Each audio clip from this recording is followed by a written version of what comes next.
பீகார் சட்டப்பேரவை தேர்தலில் அசாதுதீன் அவோசியின் ஏஐஏஎம் கட்சி தனித்து போட்டியிட திட்டமிடப்பட்டுள்ளது.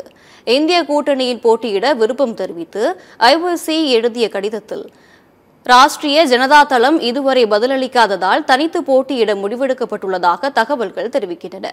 ஓரிரு மாதங்களில் பீகார் சட்டப்பேரவை தேர்தல் நடைபெறவுள்ள நிலையில் அரசியல் கட்சிகளுக்கு இடையே கூட்டணி பேச்சுவார்த்தை துவங்கியுள்ளது.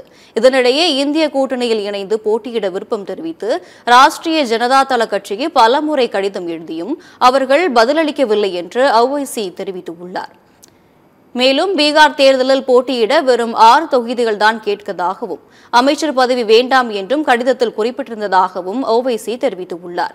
இதனிடையே சிமாஞ்சல் நியாய யாத்திரை என்ற பெயரில் 3 நாள் பிரச்சாரத்தை பீகாரில் ஓவைசி நேற்று துவங்கியுள்ளார்.